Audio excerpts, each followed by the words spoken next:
Bom dia, bem-vindo a mais um programa da Aliança Evangélica Portuguesa. Estamos a iniciar um novo ano, à altura de criar expectativas quanto ao futuro, traçar novos alvos e até considerar algumas mudanças, quem sabe. Neste sentido, hoje queremos ajudá-lo a olhar para 2015 com uma nova esperança. Como é que isso é possível? Pois bem, há quem diga, ano novo, vida nova. E essa nova vida é possível quando decidimos trilhar novos caminhos. Mas qual é o caminho certo? Também poderemos perguntar. Será que, por mais negro que tenha sido o seu passado ou o seu percurso até aqui, é realmente possível dar-lhe uma nova cor? No programa de hoje vamos falar sobre este assunto e partilhar testemunhos de vida encorajadores. Para isso, estão hoje connosco a psicóloga Cassiana Tavares, também a evangelista Ana Mari e ainda a Patrícia Gonçalves, que já foi professora de moral evangélica e hoje vai partilhar um pouco da sua história connosco. Então, muito bom dia, obrigada por estarem aqui connosco. Talvez possamos começar aqui pela Cassiana, também pela sua experiência profissional como psicóloga. Porquê é que no início de cada novo ano é uma altura estratégica para ponderar um novo caminho? Em primeiro lugar, por causa da simbologia associada às festividades. Nós fazemos no final do ano, assinalamos um marco e isso cria em nós uma expectativa de que vai acontecer alguma coisa, de que encerramos um capítulo e vamos ter a possibilidade de fazer algo novo. E depois há a dimensão empresarial, que as organizações estabelecem metas novas aos seus funcionários e ainda, até fiscalmente, nós voltamos a começar alguma coisa e tudo isto nos predispõe para novas metas, novos alvos. Sem dúvida nenhuma que esta é uma boa altura para avaliar o nosso percurso até aqui e ponderar algumas mudanças para melhor, assim esperamos. Neste sentido, é normal as pessoas ponderarem a partir deste ano vou passar a ir ao ginásio, vou deixar de fumar, vou poupar mais dinheiro, enfim, muitas decisões que podemos tomar. Como ajudar as pessoas a verem realmente o que é que deve ser prioritário? Nós devemos sempre associar as prioridades a uma coisa maior que é a visão. Por exemplo, este ano, o que é que eu gostava de alcançar? Quero ter mais saúde. Então, o que é que eu preciso de fazer? Quais são os meus objetivos? Por exemplo, ir ao ginásio ou deixar de fumar. E eu começo aqui, então, a poder traçar prioridades. O que é que eu faço de seguida? Uma agenda onde eu escrevo quais são essas prioridades. Ir 1 ou 2 vezes por semana ao ginásio, fazer um programa para poder deixar de fumar e começo a lutar por comprometer-me e manter essas prioridades que eu estabeleci. Isto pode ser uma forma de fazer um desenho para 2015. Já vamos voltar a este assunto de percebermos exatamente qual é a visão que queremos ponderar para este novo ano, mas para já, ainda há pouco abrimos o programa a falar em esperança. Esperança, ano novo, vida nova, não é? Neste sentido, Ana Mari, há quem diga que a palavra esperança já está a cair um pouco em descrédito. Para nós cristãos, está realmente também ultrapassada ou ainda podemos olhar para o novo ano também com esperança? Sim, certamente que nós podemos olhar com esperança. E é verdade que a palavra esperança está em crise, porque eu considero que a palavra esperança está muito associada à credibilidade. Nós temos esperança em alguém ou em algo quando nós acreditamos nesse alguém ou nesse algo, não é? E quando nós colocamos a nossa esperança em alguma coisa credível, é claro que a nossa esperança cresce, nos sentimos seguros. E não há ninguém mais credível, totalmente credível, eu digo, que Deus. Deus é totalmente credível. Ele tudo o que disse cumpre, tudo o que prometeu Ele cumpriu e continua a cumprir. Então é alguém em quem, se nós fixamos a nossa esperança nele, a nossa credibilidade nele, é claro que a nossa esperança vai se manter e vai crescer, porque nós vamos ver a sua fidelidade, a sua imutabilidade. Nós estamos habituados na nossa sociedade, hoje se diz uma coisa, amanhã se diz outra, alguém fala, mas depois não faz, não é coerente com aquilo que diz. Mas o nosso Deus não é assim. Então, se nós colocamos a nossa esperança nesse ser totalmente credível que é Deus, é possível nós termos esperança. E porquê que esta nossa esperança em Deus, em Jesus, na pessoa de Jesus, é infalível? Qual é a razão de falarmos desta esperança, numa visão ainda maior da vida? Porque quando nós colocamos a nossa esperança em Deus e em tudo que é o seu plano para nós, para o homem, nós vemos uma perfeição, nós vemos um cumprimento sempre fiel daquilo que Ele previu para o homem, para a humanidade. E é sempre uma visão maior do que o dia a dia, do que trabalhar, do que ter uma família, do que nos alimentarmos, do que ir ao ginásio ou ir a qualquer outro lado, não é? Tudo isso faz parte, mas há algo maior. Há algo maior. É a visão, é o propósito que Deus tem com a nossa vida. Nada nos pode fazer feliz senão o cumprimento do propósito de Deus na nossa vida. Há muita coisa boa para nós fazermos, mas nada nos vai encher, nada nos vai satisfazer como o propósito principal que Deus colocou para nós, que é nos adorarmos, a sua pessoa, nós vivermos com Ele, andar da sua mão e cumprir a sua vontade para nós. É porque nós queremos num Deus vivo, não é? Se fosse num Deus morto, esta esperança era em vão. É verdade, é verdade. E nós vamos hoje desafiá-lo também, porque não? É encontrar qual é o propósito que Deus tem para a sua vida. Talvez o programa de hoje não lhe traga todas as respostas, mas queremos encorajá-lo, porque é isso mesmo que Deus quer, revelar o seu plano para a vida de cada um de nós, porque nenhum de nós está aqui por acaso. E para também nos partilhar um pouco do seu testemunho, de como ela encontrou esse propósito para a sua vida, temos também connosco aqui a Patrícia, a quem junto ao nosso diálogo. Olá, Patrícia. Olá, bom dia. Patrícia já foi professora de moral evangélica, estás neste momento a estudar psicologia, não é? Vamos ter aqui uma futura colega da Cassiana, quem sabe, se Deus quiser, assim será. Mas começando pelo princípio, todos nós temos a nossa história, não é? Que começa pelo princípio. Patrícia, tu muito cedo foste para um lar, não é? O lar de Betânia, que é um lar também de cariz evangélico. Como é que começou aí a tua vida logo bem pequenininha? Ora bem, antes de mais, obrigado pelo convite e por poder, estou grata por poder partilhar um pouco da minha história. Portanto, eu fui para um lar porque a continuidade na minha família já não era possível. Eu tinha 3 anos quando meu pai faleceu, então o lar de Betânia foi a única resposta possível e rápida para resolver aquela questão. Então fui eu e a minha irmã para o lar e pronto, e viver num lar com muitas crianças é uma realidade completamente diferente daquela. É uma família diferente, maior tudo, e bem diferente. Exato, tudo é dobrar, ou seja, a comida é para dobrar, a roupa é dobrar, então é tudo em proporções maiores. E é muitas crianças, é muitas portas a bater, muitas portas a abrir, muito movimento lá dentro. É uma confusão, mas no bom sentido.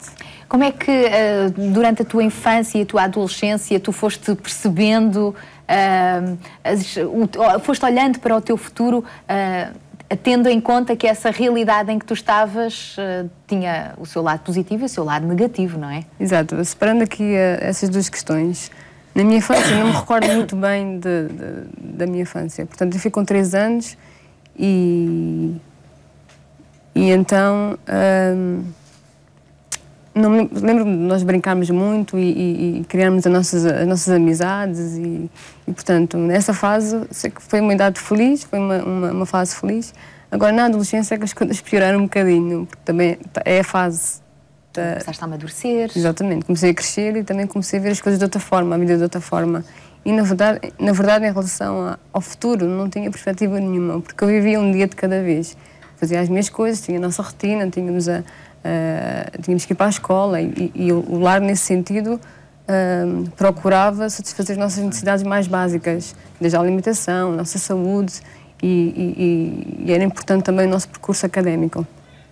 E pronto, eu tive fases muito complicadas na adolescência, em que o meu comportamento, há aquele comportamento que é da fase, mas também há aquele comportamento assim mais rebelde, em que muitas vezes aquilo que eu sentia era aquilo que eu transmitia no meu comportamento. Então, digamos que eu não tinha assim um comportamento muito exemplar. E eu lembro-me em relação a estar numa instituição, a instituição consegue suprir algumas necessidades, mas não todas. A parte afetiva, normalmente as instituições não têm resposta para todas, porque éramos cerca de 50 crianças lá dentro. E então lembro-me de passar momentos muito amargurados, em que eu chorava muito e sabia que ninguém me poderia consolar naquela altura.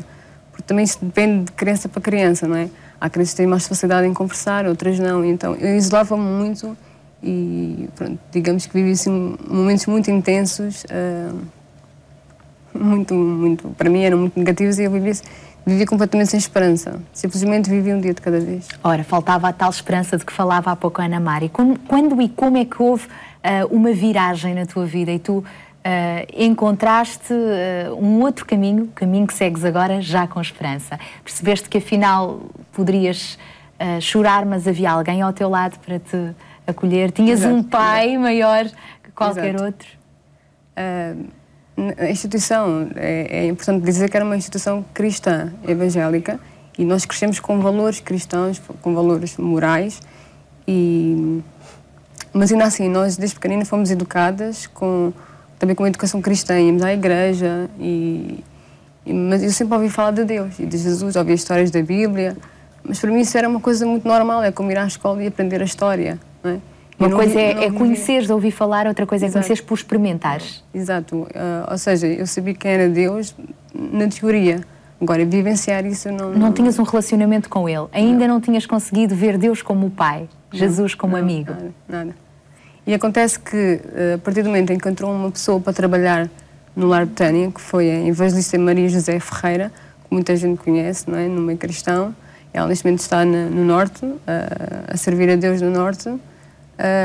E foi a partir do momento em que ela entrou, no início nós não nos dávamos muito bem, porque havia uma certa distância que nós tínhamos que manter.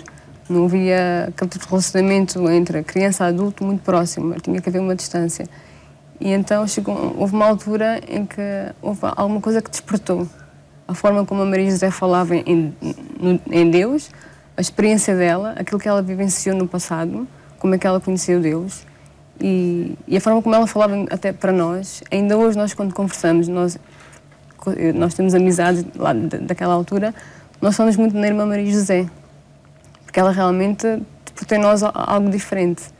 E a forma como ela falava de Deus e criou em mim uma certa curiosidade também. Então eu procurei saber mais e foi com ela que eu tomei a decisão de aceitar Cristo, quando tinha 14 anos. E o que é que mudou na tua vida daí para a frente? Muita coisa. A minha vida mudou, foi uma mudança muito drástica a nível comportamental, não é? Porque nós estamos num processo, não é? Desde vais trabalhando, ainda hoje... Toda a vida estamos a caminhar, não é? E então, o meu comportamento mudou, as minhas atitudes mudaram, que o meu comportamento era tão mau que as pessoas pensavam que eu tinha alguma na manga. Para ti está diferente, há ali qualquer coisa que ela está a tramar. Mas não, realmente eu tive a curiosidade de conhecer mais de Deus e aquilo que Deus precisa é só de um coração disponível. E foi isso que eu fiz. E então, Deus começou a colocar em mim o desejo também de o servir na igreja e começou também a dar-me talentos em relação na área da música. Comecei a escrever temas, nunca pensei que fosse possível. E tudo isto sem aprender, não é? Nós não tínhamos a oportunidade para aprender música e Deus começou a dar-me esses talentos. Há pouco falávamos no propósito de vida que Deus tem para cada um de nós. Muitas vezes não sabemos, não entendemos a razão das coisas acontecerem, não percebemos qual é o nosso propósito de vida, mas hoje, já bem mais amadurecida nesse relacionamento com Deus, já entendes qual é o propósito que Deus tem para a tua vida? Já. Agora é assim, quando uma pessoa aceita Cristo e aceita fazer parte da família, tem que haver também um crescimento e um acompanhamento também de outras pessoas, não é? Não estamos sozinhos, Exato. Não é? E aí entra o papel da igreja, dos amigos, da exato. família. Exato. E Deus também tem colocado pessoas na minha vida... Como a Ana Mari. Deus tem, e entre outras pessoas. E eu só queria contar aqui um pequeno testemunho, um pequeno episódio que aconteceu, que é a forma de eu ver realmente como é que Deus trabalha. Quando eu saí do lar, eu tive uma altura em que eu estava meio perdida, mesmo depois de ter aceito Cristo, não é? Estava meio perdida no mundo, porque eu tive que arranjar um trabalho, porque tive que lutar pela sobrevivência, não é? Então eu encontrava-me sozinha mesmo, digamos, no mundo. E eu fui para o Algarve, sozinha, arranjei um emprego, tinha uma casa, só que eu não tinha amigos na igreja, não ia à igreja porque o trabalho não me permitia. E eu lembro-me quando eu vim à Almada visitar a irmã Maria José e aqui a igreja, e lembro-me de quando o fim de semana estava a terminar, estava muito triste. Então a cunhada da Ana Mária, Rosa Branco, chegou-se ao pé de mim e disse-me: Pati, estás tão triste, o que é que tu tens? E eu disse: vou voltar para a minha vida, não vou à igreja, não tenho aquelas amizades cristãs, não tenho aquele tipo de relacionamento com ninguém. E ela disse-me: não te preocupes, daqui a nada estás cá outra vez. E então isso deu-me... Eu arranjei uma confiança tão grande que eu cheguei ao Algarve, cheguei ao pé dos meus patrões e disse: arranja alguém que eu vou-me embora daqui. E eles disseram: então, mas quando? Não sei, mas eu vou-me embora. E eles disseram: então, tens até amanhã a hora de almoço para nos dar a resposta, se vais ou se ficas. E eu fiquei assim: Cheguei a casa, no dia seguinte, às 11 da manhã, ligou-me a Isabel Pinheiro, a presidente da Comacep, a convidaram para vir dar aulas para Almada, onde estava a Ana Mária também, e a irmã Maria José. Então eu pude ver Deus a agir. Deus cruza caminhos e a par e passo vai sem dúvida endireitando o nosso caminho, não é? Muito obrigada pelo testemunho, Patrícia. Pati, para os amigos. Ana, a Pati falou aqui várias vezes em aceitar Jesus. Eu aceitei Jesus e isso mudou a minha vida. O que é isso de aceitar Jesus? Aceitar Jesus é nós reconhecermos a necessidade que temos de um Salvador. O pecado é aquilo que nos separa de Deus e Jesus veio precisamente para nos unir de novo ao Pai. Quando nós aceitamos Jesus, nós estamos aceitando a soberania de Jesus Cristo sobre a nossa vida. Ou seja, o que é? Nós estamos a aceitar que Jesus mande na nossa vida, comande a nossa vida. E nós estamos a aceitá-lo como aquele que é o único que nos pode devolver de novo a nossa comunhão com Deus Pai. É o único Salvador. É isso que é aceitar Jesus na nossa vida. Reconhecê-lo como o único Salvador, como o único caminho para o Pai. E a Bíblia diz que quando alguém crê em Cristo, é como se nascesse de novo, é uma nova criatura, uma nova pessoa. E ganhamos uma nova família, de facto, porque Deus é Pai. E agora, Patrícia, tens uma grande família, não é? Sim, enorme. E olhando para trás, percebes que afinal Deus nunca te abandonou, nunca estiveste sozinha. Exato. Eu agora olho para trás e vejo que a mão de Deus realmente tem tudo e a encaminhar, mesmo antes de... Nem sequer tinha um relacionamento com Ele, não é? Mas agora vejo as coisas de outra perspectiva e vejo que Deus realmente esteve comigo e que livrou-me de muitas situações. Deus realmente nunca nos deixa ao acaso. Nós é que às vezes nos desviamos dele. Cassiana, ouvindo atentamente esta história da Patrícia, que princípios é que nós podemos aplicar para a nossa vida? As pessoas nem todas terão necessariamente crescido num lar e ter tido este percurso que é muito nosso, não é? Cada um tem a sua história. Mas há aqui coisas em comum que nós podemos realmente tirar e aplicar para essa mudança de vida tão desejada, não é? Eu, ao ouvir a Patrícia, pensava muito no sentido da oportunidade. Há oportunidades que vêm à nossa vida e nós temos que fazer escolhas. Isto é um clichê, dizer que a vida é feita de escolhas, mas é mesmo. E ela podia ter escolhido um rumo completamente diferente, mas ela teve uma oportunidade de seguir um caminho e ela fê-lo. E eu creio que nós estamos num tempo em que precisamos muito ter este sentido, que há uma oportunidade de escolher aquilo que é o melhor para nós e nós devemos agarrar isso. E nesse sentido, como é que a nossa fé pode nos ajudar a perceber o que é melhor para nós? Deus dá-nos um discernimento. Nós não passamos pela vida alheios às coisas que vão acontecendo. Deus dá-nos um discernimento, dá-nos um entendimento das coisas que estão a passar-se à nossa volta. Eu lembro-me muitas vezes da última conversa que Jesus teve com os seus discípulos antes da crucificação. E ele sempre disse que o Espírito dele nos ia guiar a toda a verdade. Isto é uma coisa que eu trago de forma recorrente à minha mente. Que quando nós somos dirigidos por Deus, Ele vai nos ajudar a perceber este sentido de oportunidade que aparece na nossa vida, de qual é a porta que nós devemos cruzar e quais são aquelas que nós não devemos cruzar, como a Patrícia estava a dizer, não é? Que houve uma mudança muito grande. Isto tem sempre a ver com escolher. Então, isso quer dizer que com Jesus na nossa vida podemos olhar para as nossas experiências diárias como algo intencional? Sempre intencional. Sempre. Viver com intencionalidade é viver com propósito, com sentido de missão. E isto é ter questões tão importantes como as questões existenciais respondidas. De onde é que eu venho? Para onde é que eu vou? Quem é que eu sou? Eu trabalho muito com empresas e lá nós trabalhamos em escrever visão, missão, propósito, objetivos. E a missão, e aliás o propósito estabelece o rumo, diz como é que se faz, como é que se trabalha naquele lugar. E é uma metáfora ótima para a nossa vida. O que é que nós fazemos? Quem é que nós somos? Como é que nos conduzimos? O Evangelho de Jesus é tudo sobre isso. como é que nós nos podemos conduzir e para onde é que nós nos estamos a dirigir. Neste sentido, Ana Mari, como é que nós podemos também, neste novo ano, incluir Deus na nossa agenda, a leitura dos Evangelhos, a leitura de toda a Bíblia, no fundo, caminhar a par e passo com Ele? Sim, neste novo ano, se quem não conhece Deus, quem não tem um relacionamento com Deus, é claro que o desafio, nós desafiamos, penso que todas nós desafiamos, é que realmente estabeleçam um relacionamento com Deus. Deus está ali disponível para todos nós, Ele só está à espera que nós avancemos. Ele é cavalheiro, Ele não obriga ninguém, então Ele está à nossa disposição à espera de que nós realmente, aqueles que não têm um encontro com Deus, aqueles que não têm um relacionamento, iniciem, e aqueles que já têm algum conhecimento, que possam crescer nessa maturidade de conhecer Deus, de conhecer o propósito de Deus para a vida de cada um. Deus deseja revelar-se a todos nós. Sara, só queria voltar atrás, se possível, por causa disto deste tema da oportunidade, muito rapidamente só dizer que Deus, tudo o que acontece na nossa vida não é por casualidade, tudo tem um propósito. A palavra fala que nós somos consolados para que com a mesma consolação que nós somos consolados, ajudemos a ser consolados outras pessoas. Eu própria sou órfã de mãe desde 1 ano e não é por acaso que eu também estou na vida da Pati e que a Pati está na minha vida. Deus nos guiou e acredito mesmo, enquanto eu de pequena também me perguntei o porquê, hoje compreendo muitas vezes o porquê. Realmente Deus permitiu essa situação na minha vida para que eu possa consolar outros também na mesma situação.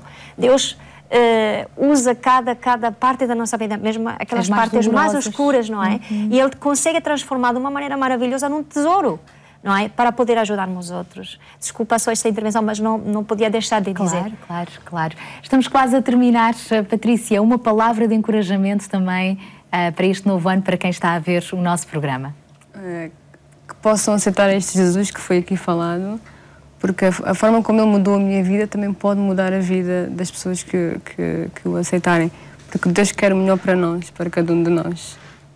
Ana Mari, também uma palavra de esperança para fechar o nosso programa? Há toda a esperança no nosso Deus. Eu convido aquele que nos está a ouvir mais uma vez a conhecer mais esse Deus maravilhoso, esse Deus que nós vivemos, toda a gente pode viver, toda a gente pode experimentar. Então, proponha-se isso como desafio neste novo ano, conhecer mais e mais a Deus. Cassiane, uma palavra final, entrar em 2015 com o foco certo, como?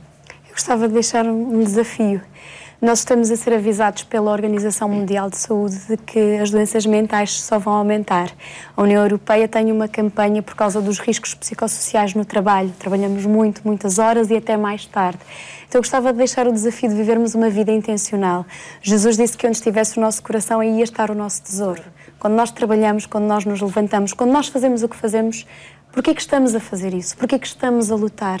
E nós precisamos de realmente entrar em 2015 com visão de vida, do que é que eu quero ser para mim, para a minha família, neste ano, para que estas coisas que são do dia-a-dia e que são às vezes acumular tesouro, não nos consumam por completos, não roubem a nossa saúde mental, mas nós possamos estar intencionalmente a fazer as coisas e a dirigir a nossa vida e a nossa família para um rumo, e Deus pode dar-nos esse rumo e essa esperança de como nos conduzirmos em 2015. Muito obrigada pela vossa preciosa presença no nosso programa de hoje.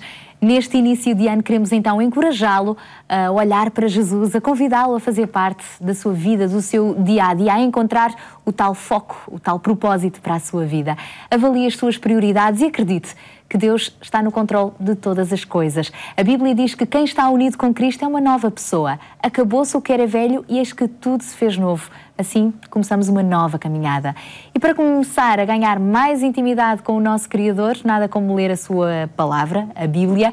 É por isso que hoje temos para lhe oferecer um calendário 2015, o calendário Tesouros Escondidos, com um versículo bíblico para cada dia do ano. E leia a Bíblia também, é claro. Para o receber, contacte-nos através dos números que estão agora em rodapé e visite-nos no nosso site, onde também pode ver online este e outros programas. Visite-nos também na nossa página do Facebook. Nós voltamos a estar consigo na RTP2 na próxima terça-feira com o programa A Luz das Nações por volta das 15h30 da tarde. Até lá, se Deus quiser.